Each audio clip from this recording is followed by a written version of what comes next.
السلام عليكم ورحمة الله.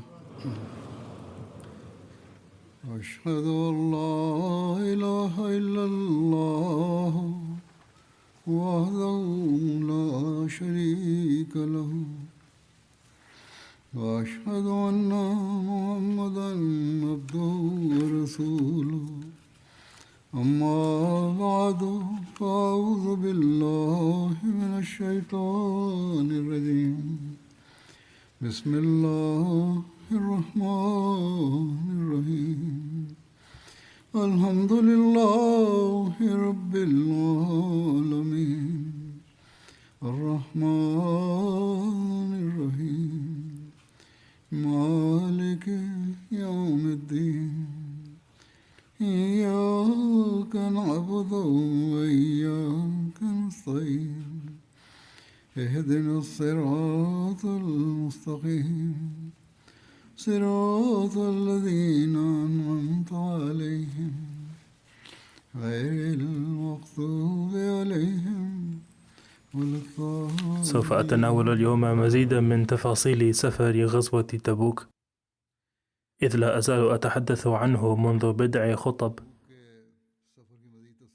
وكما سبق أن ذكر فإن بعض المنافقين رفضوا الخروج لهذه الغزوة وقدموا أعذارا شتى،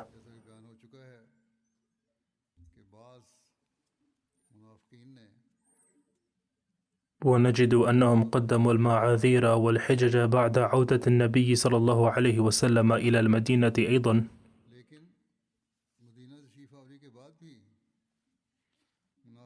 بل نجد ذكر ذلك في القرآن الكريم أيضا. كان من سنة النبي صلى الله عليه وسلم أنه إذا قدم من سفر دخل المسجد أولا فصلى فيه ركعتين، فلما رجع النبي صلى الله عليه وسلم من غزوة تبوك دخل المدينة ضحى فصلى في المسجد ركعتين أولا. وكما ذكرت آنفا وكان صلى الله عليه وسلم إذا جاء من سفر فعل هكذا. وبعد أن فرغ النبي من النوافل جلس في المسجد فجعل الناس يحضرون للقائه وزيارته، وكذلك جاء الذين تخلفوا عن الغزوة لضعف إيمانهم ونفاقهم، وخاصة المنافقون الذين قد تبخرت آمالهم وتبددت،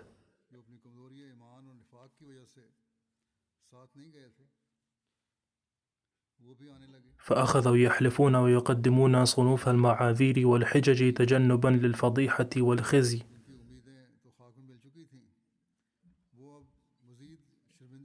يذكر كتاب السيرة أن هؤلاء كانوا نحو 80 رجلا، وفي بعض الروايات كانوا أكثر من ذلك. فقبل رسول الله أعذارهم وأخذ منهم البيعة واستغفر لهم، ووكل سرائرهم إلى الله تعالى. ولكن جريمة هؤلاء المنافقين كانت جدا شنيعة لا تغتفر، ولذا أخبر الله تعالى النبي صلى الله عليه وسلم بالوحي إن هؤلاء نجسون جدا، فلن يرضى الله عنهم الآن.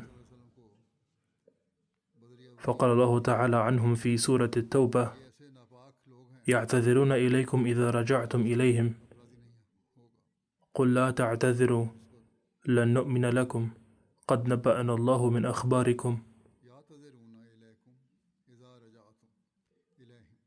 وسيرى الله عملكم ورسوله ثم تردون إلى عالم الغيب والشهادة فينبئكم بما كنتم تعملون.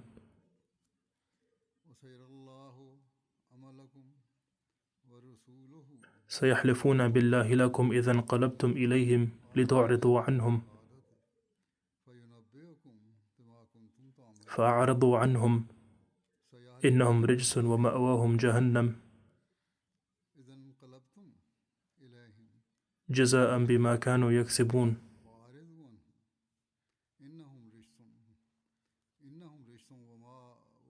يحلفون لكم لترضوا عنهم فإن ترضوا عنهم فإن الله لا يرضى عن القوم الفاسقين. أي أنه هؤلاء سوف يعتذرون إليكم عندما ترجعون إليهم، فقل لهم لا تقدموا لنا أي أعذار فلن نصدق ما تقولون.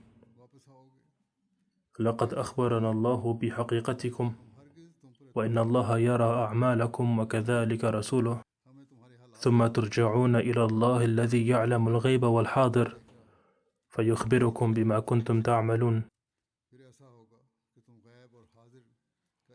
لا جرم أنهم سوف يقسمون بالله أمامكم حين ترجعون إليهم لكي تعرضوا عنكم، فأعرضوا عنهم، إنهم رجس ومأواهم جهنم وذلك جزاء بما كانوا يكسبون.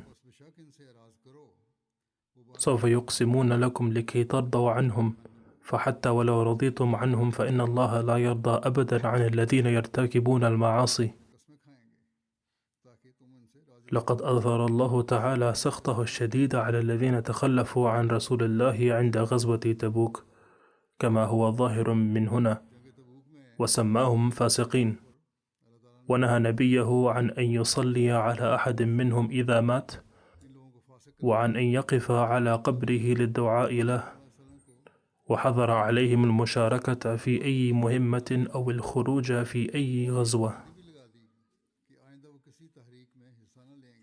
فقال عز وجل: فرح المخلفون بمقعدهم خلاف رسول الله وكرهوا أن يجاهدوا بأموالهم وأنفسهم في سبيل الله، وقالوا لا تنفروا في الحر، قل نار جهنم أشد حرا لو كانوا يفقهون.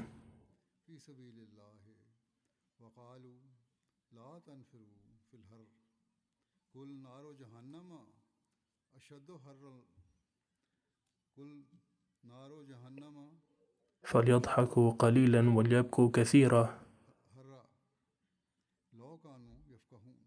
جزاء بما كانوا يكسبون. فإن رجعك الله إلى طائفة منهم فاستأذنوك للخروج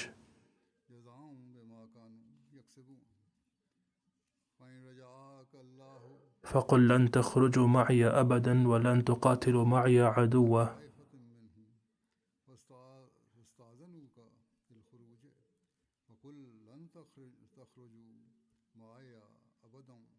إنكم رضيتم بالقعود أول مرة فاقعدوا مع الخالفين.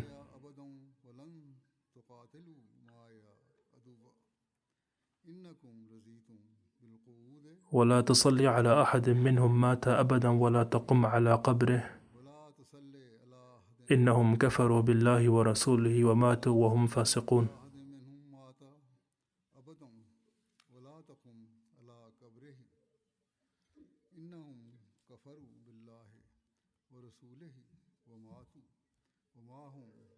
ولا تعجبك أموالهم وأولادهم،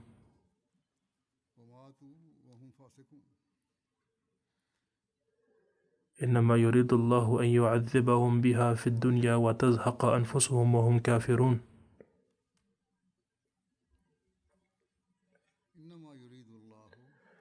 أن يفرح الذين تركوا في الخلف بجلوسهم ضد رسول الله وكرهوا أن يجاهدوا بأموالهم وأنفسهم في سبيل الله،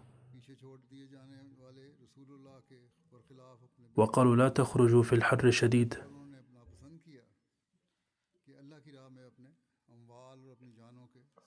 قل إن نار جهنم أشد حرارة ليتهم يدركون ذلك. فليضحكوا قليلا وليبكوا كثيرا، ذلك كجزاء على ارتكابهم السيئات. فإن رجع بك الله ثانية إلى فئة منهم فطلبوا منكم الإذن للخروج معك فقل لهم لن تخرجوا معي للجهاد أبدا ولن تقاتلوا معي عدوا، لا شك أنكم رضيتم بأن تجلسوا في بيوتكم في المرة الأولى، فاجلسوا الآن أيضا مع المتخلفين، ولا تصلي جنازة أحد منهم عند موته ولا تقم على قبره للدعاء له، فإنهم قد كفروا بالله ورسوله وماتوا في حالة الفسوق. لا تعجب بأموالهم ولا بأولادهم مطلقا، إنما يريد الله أن يعذبهم بسببها في هذه الدنيا وأن يموتوا كافرين. هذه أيضا آيات من سورة التوبة.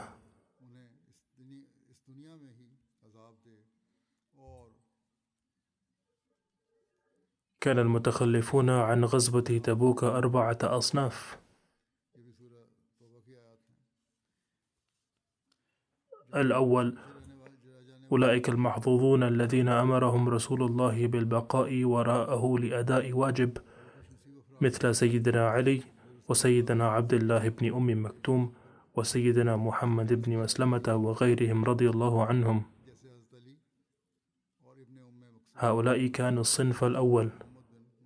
الثاني أصحاب الأعذار الشرعية حقا، كمن كان عنده عذر أو مرض أو ضعف، كالفقراء المدقعين الذين لم يجدوا راحلة وغير ذلك، فقد قال الله تعالى فيهم إن عذرهم حقيقي وعفى عنهم. بل قال النبي كما ذكر إنهم كانوا معنا في كل مكان في هذه السفرة، أي قد جعل الله لهم أجر المجاهدين مع أنهم لم يخرجوا معنا.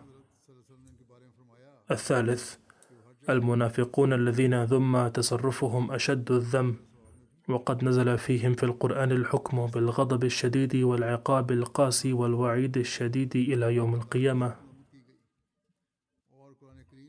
الرابع الذين لم يخرجوا ولكنهم تخلفوا كسلا فقط، وهناك 3 منهم جديرون بالذكر خاصة، وهم كعب بن مالك ومرارة بن الربيع وهلال بن أمية رضي الله عنهم. وقد نزل في هؤلاء ال3 قول الله تعالى: وعلى 3 الذين خلفوا حتى إذا ضاقت عليهم الأرض بما رحبت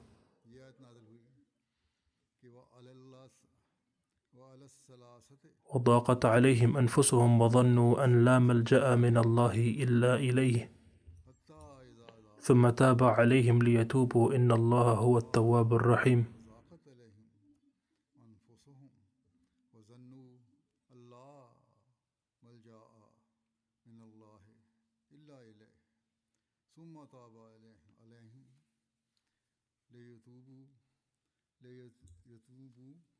أي لقد تاب الله أيضا على هؤلاء ال3 الذين خلفوا متقبلا توبتهم، حتى إذا ضاقت عليهم الأرض مع رحابها وضاقت عليهم أنفسهم وعلموا أن لا ملاذ لهم من الله إلا إليه ثم تاب الله عليهم مائلا إلى قبول توبتهم ليتوبوا. ولا شك أن الله يقبل التوبة مرة بعد أخرى ويرحم مرة بعد أخرى. وال3 الذين خلفوا قصتهم وردت في صحيح البخاري بالتفصيل، وقد روى كعب بن مالك بنفسه الواقعة كلها فقال: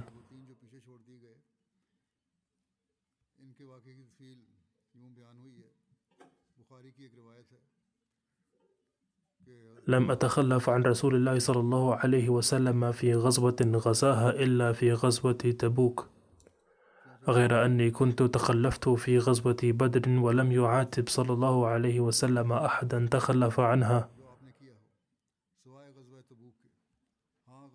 إنما خرج رسول الله صلى الله عليه وسلم يريد عير قريش حتى جمع الله بينهم وبين عدوهم على غير ميعاد.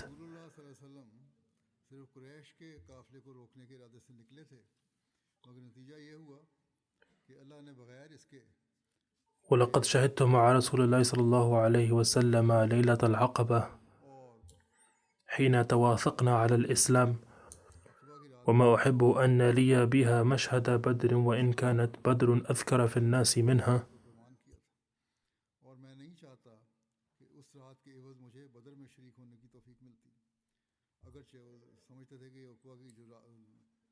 كان من خبري أني لم أكن قط أقوى ولا أيسر حين تخلفت عنه في تلك الغزوة، والله ما اجتمعت عندي قبله راحلتان قط حتى جمعتهما في تلك الغزوة. ولم يكن رسول الله صلى الله عليه وسلم يريد غزوة إلا ور بغيرها، حتى كانت تلك الغزوة غزاها رسول الله صلى الله عليه وسلم في حر شديد، واستقبل سفرا بعيدا ومفازا وعدوا كثيرا، فجلل المسلمين أمرهم ليتأهبوا أهبة غزوهم، فأخبرهم بوجهه الذي يريد، والمسلمون مع رسول الله صلى الله عليه وسلم كثير، ولا يجمعهم كتاب حافظ يريد الديوان.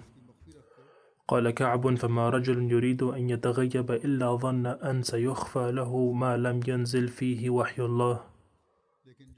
وغزا رسول الله صلى الله عليه وسلم تلك الغزوة حين طابت الثمار والظلال، وتجهز رسول الله صلى الله عليه وسلم والمسلمين معه، فطفقت أغدو لكي أتجهز معهم فأرجع ولم أقضي شيئا، فأقول في نفسي أنا قادر عليه، فلم يزل يتمادى بي حتى اشتد بالناس الجد، فأصبح رسول الله صلى الله عليه وسلم والمسلمون معه ولم أقض من جهازي شيئا.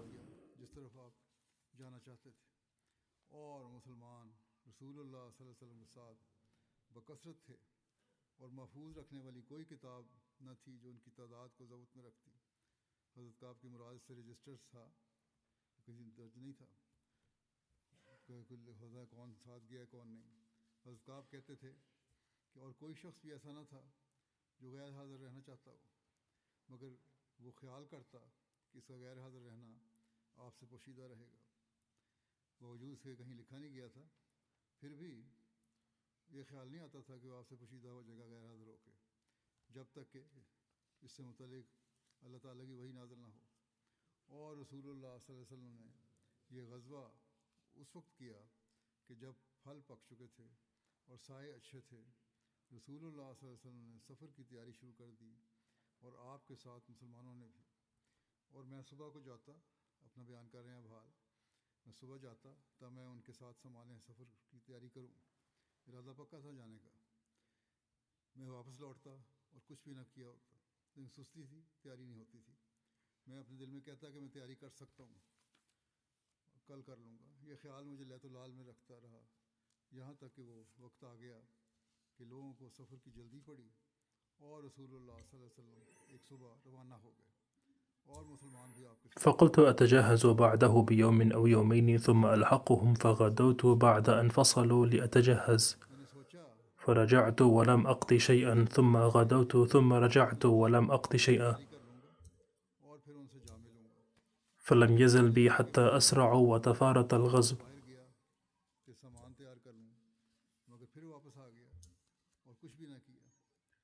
وهممت أن أرتحل فأدركهم وليتني فعلت، فلم يقدر لي ذلك. فكنت إذا خرجت في الناس بعد خروج رسول الله صلى الله عليه وسلم فطفت فيهم، أحزنني أني لا أرى إلا رجلا ممغوصا عليه النفاق أو رجل ممن عذر الله من الضعفاء.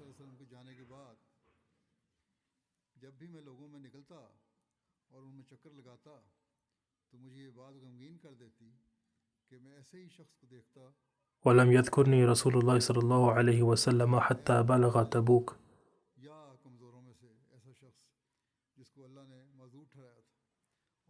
فقال وهو جالس في القوم بتبوك: ما فعل كعب؟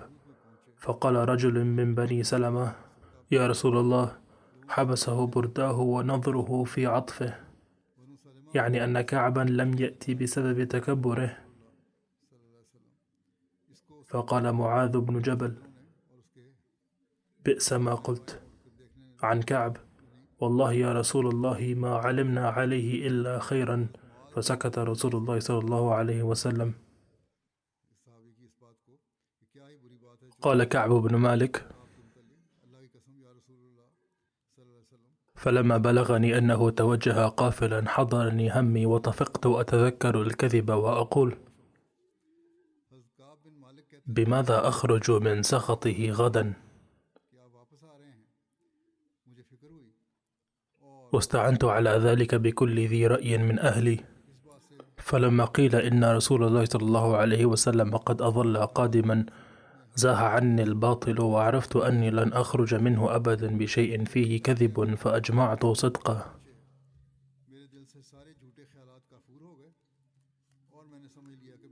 وأصبح رسول الله صلى الله عليه وسلم قادما، وكان إذا قدم من سفر بدأ بالمسجد فيركع فيه ركعتين ثم جلس للناس، فلما فعل ذلك جاءه المخلفون فاتفقوا يعتذرون إليه ويحلفون له،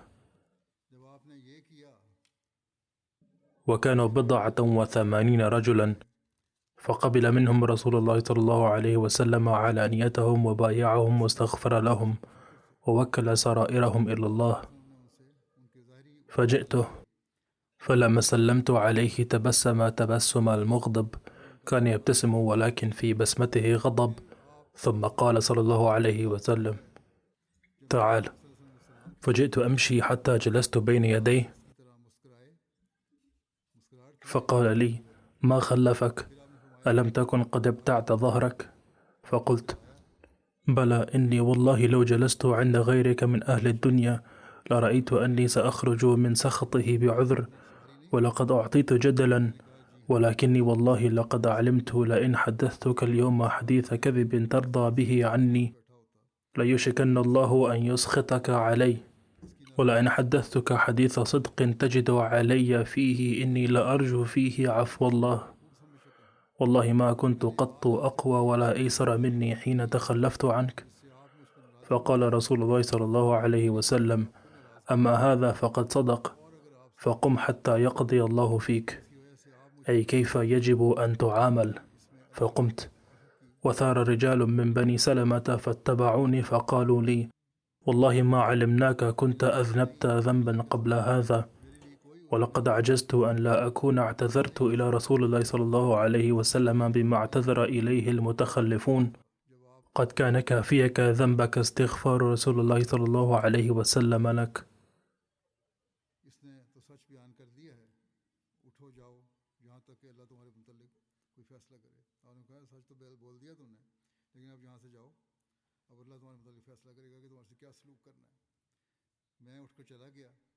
और बनु सलमा में से बाद लोग भी उठकर मेरे पीछे हो लिए।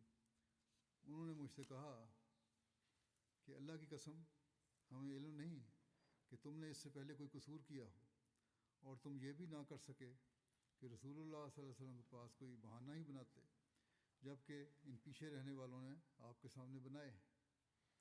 रसूलुल्लाह सल्लल्लाहु अलैहि वसल्लम का तुम्हारे लिए मग़फ़िरत की दुआ कर दे। فوالله ما زالوا يؤنبونني حتى أردت أن أرجع فأكذب نفسي، أي أقدم عذرا إلى النبي صلى الله عليه وسلم، ثم قلت لهم الذين قالوا لي أن أقدم عذرا للنبي صلى الله عليه وسلم وأعتذر: هل لقي هذا معي أحد؟ قالوا: نعم، رجلان قالا مثل ما قلت. فقيل لهما مثل ما قيل لك. فقلت: من هما؟ قالوا: مرارة بن الربيع العمري وهلال بن أمية الواقفي. فذكروا لي رجلين صالحين قد شهدا بدرا فيهما أسوة، فمضيت حين ذكروهما لي. ونهى رسول الله صلى الله عليه وسلم المسلمين عن كلامنا أيها الثلاثة من بين من تخلف عنه، فاجتنبنا الناس وتغيروا لنا حتى تنكرت في نفسي الأرض فما هي التي أعرف، فلبثنا على ذلك 50 ليلة.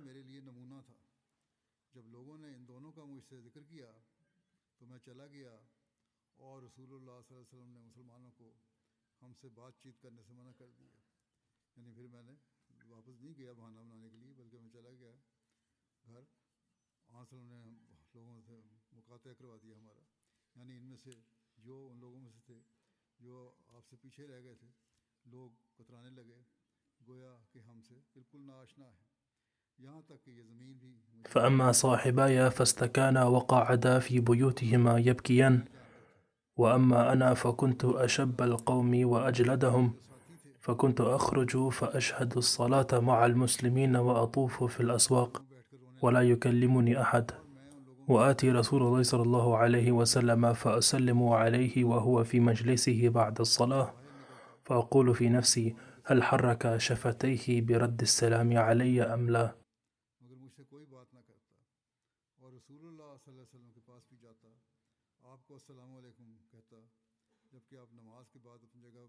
ثم أصلي قريبا منه فأسارقه النظر، فإذا أقبلت على صلاتي أقبل إلي، وإذا التفت نحوه أعرض عني، حتى إذا طال علي ذلك من جفوة الناس مشيت حتى تسورت جدار حائط أبي قتادة وهو ابن عمي وأحب الناس إلي، فسلمت عليه فوالله ما رد علي السلام، فقلت: يا أبا قتادة، أنشدك بالله هل تعلمني أحب الله ورسوله؟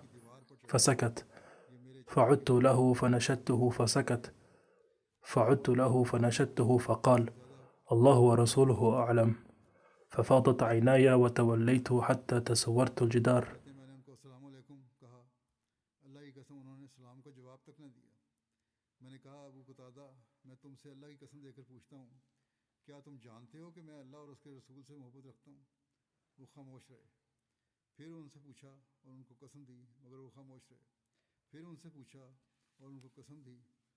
قال: فبينما أنا أمشي بسوق المدينة إذا نبطي من أنباط أهل الشام ممن قدم بالطعام يبيعه بالمدينة يقول: من يدل على كعب بن مالك؟ فطفق الناس يشيرون له حتى إذا جاءني دفع إلي كتابا من ملك غسان، فإذا فيه: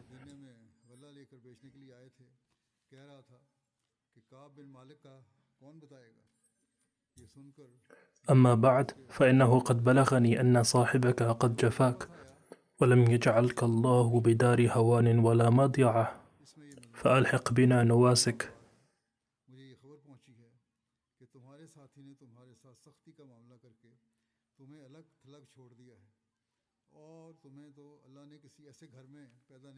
فقلت لما قرأتها: وهذا أيضا من البلاء.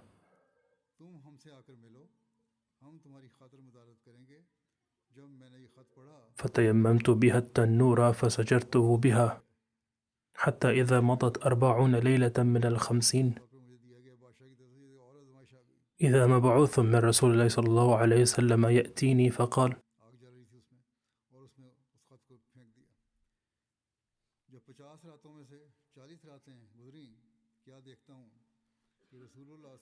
إن رسول الله صلى الله عليه وسلم يأمرك أن تعتزل امرأتك. فقلت: أطلقها أم ماذا أفعل؟ قال: لا، بل اعتزلها ولا تقربها. وأرسل إلى صاحبي مثل ذلك. فقلت لامرأتي: ألحقي بأهلك فتكوني عندهم حتى يقضي الله في هذا الأمر.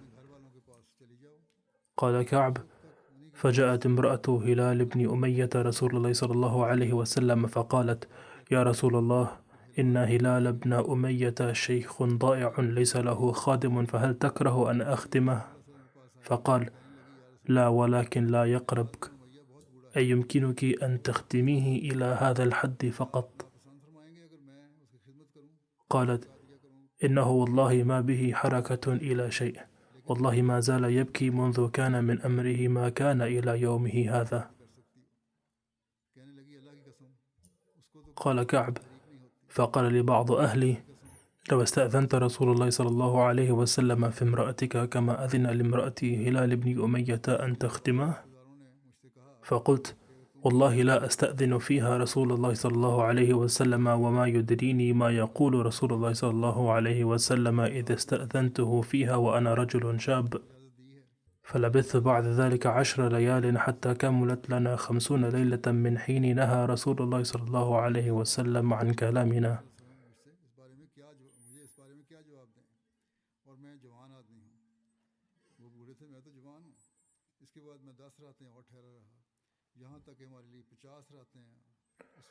فلما مضت 50 ليلة صليت صلاة الفجر صبح 50 ليلة وأنا على ظهر بيت من بيوتنا. فبينما أنا جالس على الحال التي ذكر الله،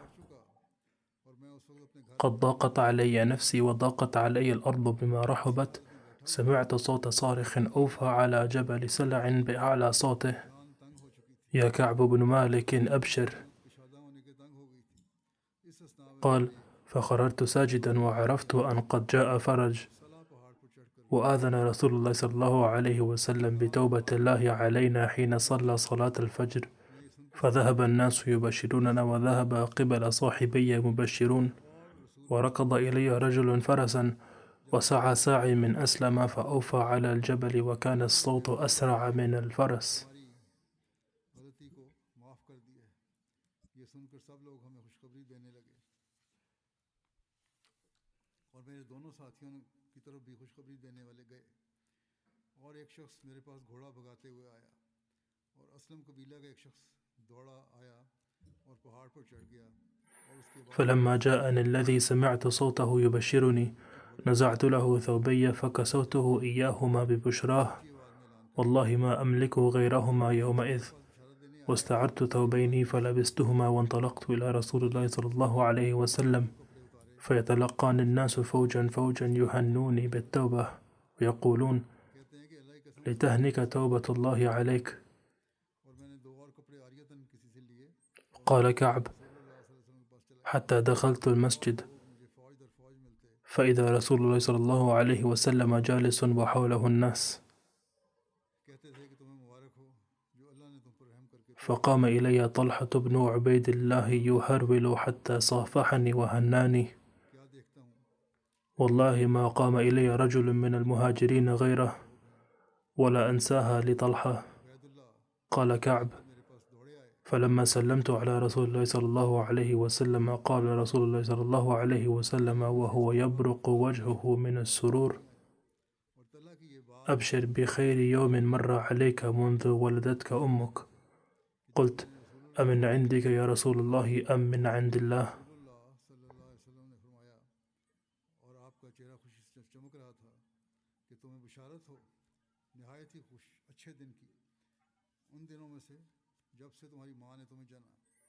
قال: لا، بل من عند الله. وكان رسول الله صلى الله عليه وسلم إذا سر استنار وجهه حتى كأنه قطعة قمر، وكنا نعرف ذلك منه.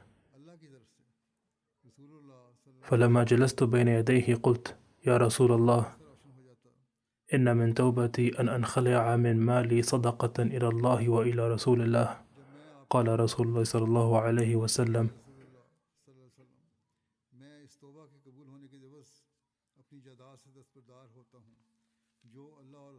أمسك عليك بعض مالك فهو خير لك.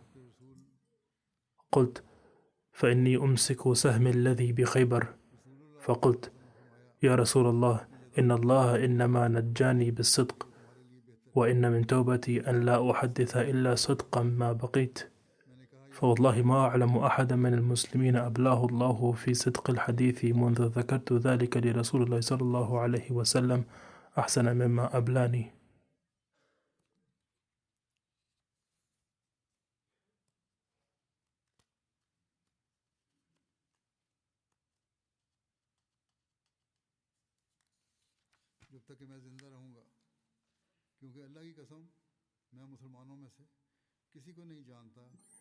ما تعمدت منذ ذكرت ذلك لرسول الله صلى الله عليه وسلم إلى يومي هذا كذبا، وإني لأرجو أن يحفظني الله فيما بقيت.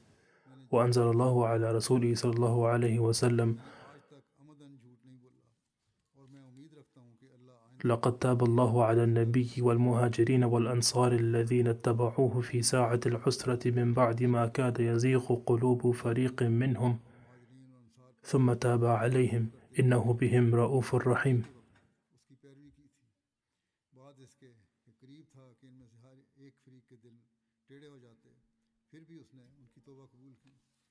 فوالله ما أنعم الله علي من نعمة قط بعد أن هداني للإسلام أعظم في نفسي من صدقي لرسول الله صلى الله عليه وسلم ألا أكون كذبته فأهلك كما هلك الذين كذبوا.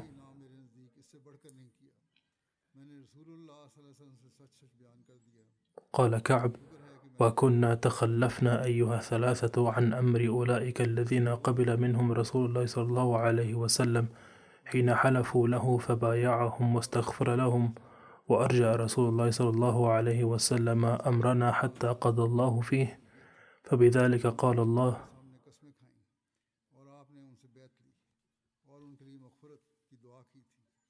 وعلى الثلاثة الذين خلفوا.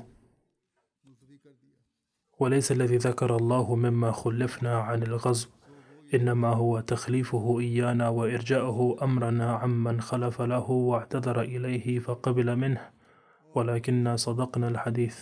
इसमें जिक्र किया है वो ग़ज़वे से पीछे हमारा पीछे रहना नहीं बल्कि अल्लाह के फ़ैसले में हमें उन लोगों से पीछे रखना मुराद है कि जिन्होंने हज़रत सल्लल्लाहु अलैहि वसल्लम के पास कस्में खाई थी और आपके पास मदरतें की थी. الآن أود أن أذكر 3 من المرحومين لأصلي عليهم جنازة الغائب، فسأتناول مستقبلا ما كتبه سيدنا المصلح الموعود رضي الله عنهم عن ذلك بأسلوبه الخاص. أول المرحومين الحافظ محمد إبراهيم عابد، وكان داعيا أحمديا توفاه الله مؤخرا عن عمر يناهز 72 عاما. إنا لله وإنا إليه راجعون. كان من مواليد إحدى القرى في محافظة شكوال. في عام 1967 دخل الجماعة مبايعا على يد سيدنا الخليفة الثالث رحمه الله تعالى، وكان كفيفا منذ الولادة. حفظ القرآن الكريم في قريته، ثم التحق بالجامعة الأحمدية في عام 1967 وتخرج فيها في عام 1977 ونال شهادة الشاهد، كما نجح في امتحان العربي الفاضل أيضا. وعين أولا داعيا في نظارة الإصلاح والإرشاد المحلية، ولاحقا أستاذا في مدرسة حفظ القرآن، كما خدم الجماعة في إحدى قرى فيصل آباد، ثم أتيحت له الفرصة للخدمة داعيا في إندونيسيا لمدة 2 وعمل في نظارة الإصلاح والإرشاد المركزية أيضا، ثم عين داعيا في دار الضيافة. حين تشكل مجلس المكفوفين في عام 2000 عين أمينا له، كما سنحت له الفرصة للخدمة في مكتب الخلافة أيضا، وقد تعلم لغة المكفوفين أيضا.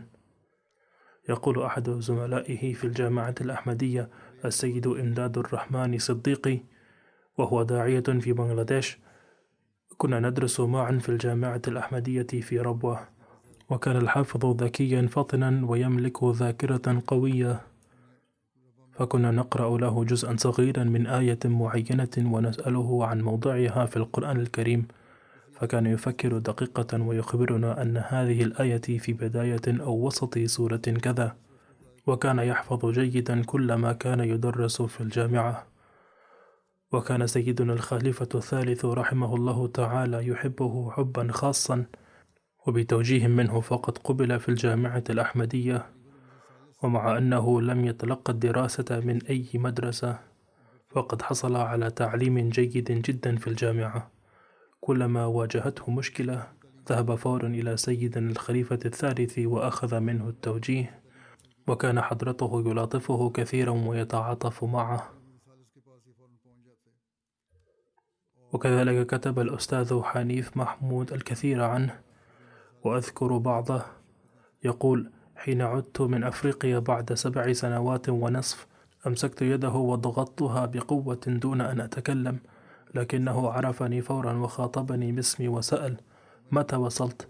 أي أنه بعد 7 سنوات ونصف عرفني من لمسة يدي فقط.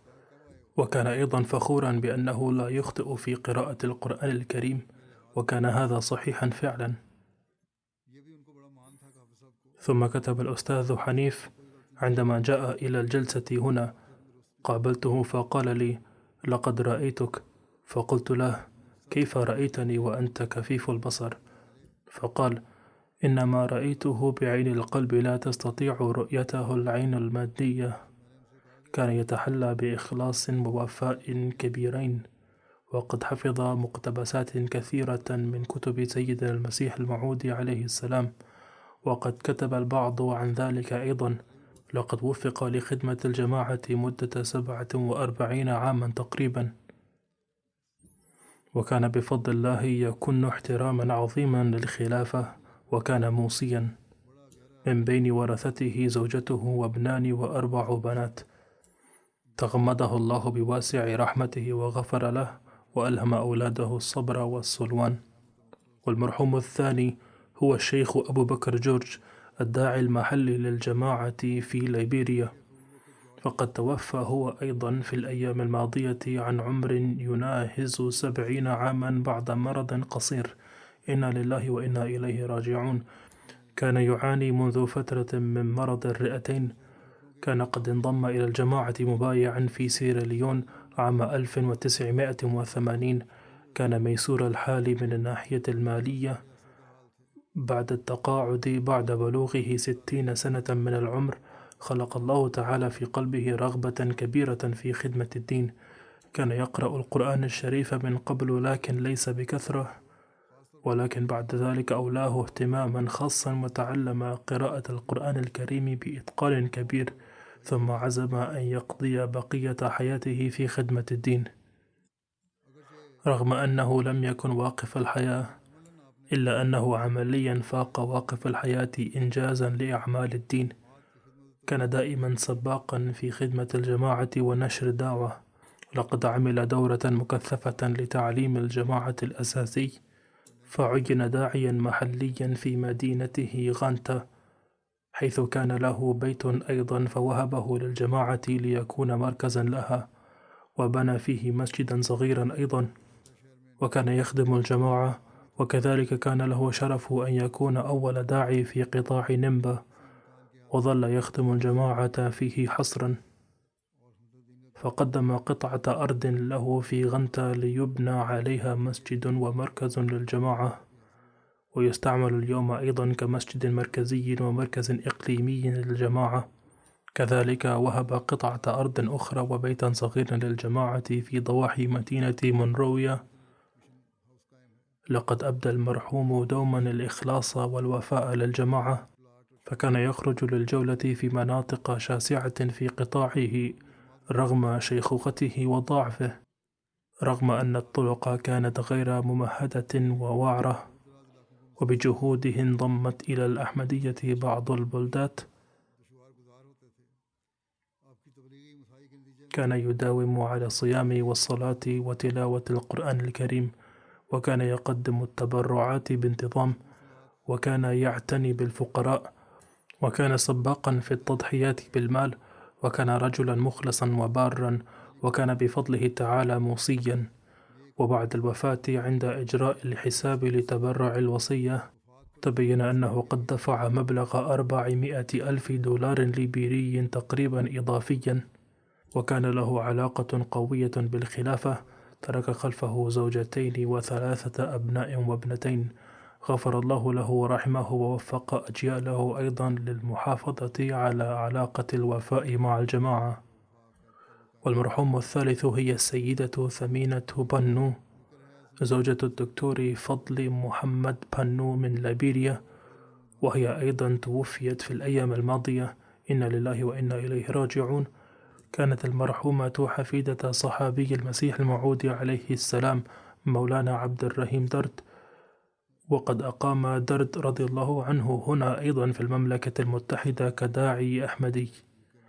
تلقت المرحومة تعليمها حتى البكالوريوس من ربوة، ثم حصلت على شهادة الماجستير في اللغة العربية من جامعة البنجاب في لاهور. قضت ما يقرب من 35 سنة في أفريقيا مع زوجها واقف الحياة. واجهت شتى أنواع التحديات بكل شجاعة وثبات، وبقيت ثابتة في كل حال، وقد أدت متطلبات الوقف في جميع مراحل حياتها بكل سرور. وسعت في حياتها الزوجية لإظهار المحبة والانسجام. كتبت قريبة لها وهي زوجة أخيها قائلة: لقد أدت دورا كبيرا في وصل الروابط العائلية وجمع أفراد الأسرة، وكانت تعامل الجميع بمحبة ولطف.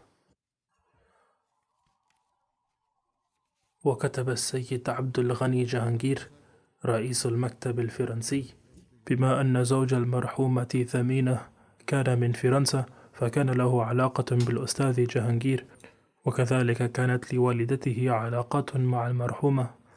سألت المرحومة مرة بعد تقاعد الدكتور: هل ستفضلين العودة إلى باكستان أم إلى موريشيوس؟ لأن أهل زوجها من هناك. فقالت: لا، لقد أصبحت أفريقية، لا أريد باكستان ولا موريشيوس. أحب أفريقيا وأريد أن أبقى هنا دائما. وبسبب إقامتها في البلدان الناطقة بالفرنسية أصبحت متقنة للغة الفرنسية. ويضيف: أخبرتني حماتها مرة قائلة: الثمينة هي أكثر كنة المفضلات لدي، لأنها قنوعة ولم تشتكي قط، رغم أن ظروف الأطباء قد تكون أحيانا أفضل، ومع ذلك تكون بدايات الخدمة في بعض الأماكن ذات دخل قليل، فيضطر للعيش بإمكانات محددة، لكنها صبرت وساندت زوجها بكل إخلاص، وقد أدى زوجها أيضا مسؤوليته تحت نظام الوقف بكل وفاء. وتذكر إحدى الوقائع الدالة على إخلاصها فتقول: جاءت ابنتها من المدرسة واسمها أنيلة، وقد أصبحت طبيبة وواقفة الحياة وتعمل في المستشفى، وكانت حقيبتها ممزقة، فبدلا من أن تشتري لها حقيبة جديدة قالت لها المرحومة: انتظري سأصلح حالك، وخاطتها بيدها وأعادتها صالحة للاستعمال. كانت المرحومة كثيرة البساطة، محافظة على الصلوات الخمس، لطيفة عطوفة رحيمة، تهتم بالجميع، كثيرة الدعاء، صابرة شاكرة مضيافة، ذات خلق كريم ومحسنة إلى الفقراء. وقد كتب لي الدعاة الذين ذهبوا إلى بوركينا فاسو كيف كانت تعتني بهم كثيرا، خاصة أنهم كانوا وحدهم، فتهتم بطعامهم وشرابهم دائما، وكان لها حب شديد للخلافة، وكانت بفضل الله من الموصيات، ويشمل ورثتها زوجها وابنة واحدة، ولها أخ وهو الدكتور محمود عاطف في مستشفى فضل عمر بربوة، وأخ آخر هو الداعي السيد حامد مقصود عاطف. نسأل الله تعالى أن يغفر للمرحومة ويرحمها ويرفع درجاتها. وكما ذكرت سأصلي جنازة الغائب على المرحومين بعد الصلاة.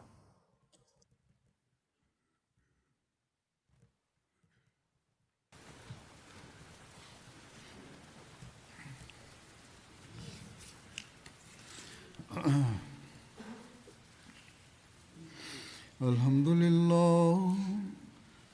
لله نحمده ونستعينه ونستغفره ونؤمن به ونتوكل عليه ونعوذ بالله من شرور أنفسنا ومن سيئات أعمالنا. من يهده الله فلا مضل له ومن يضلل فلا هادي له.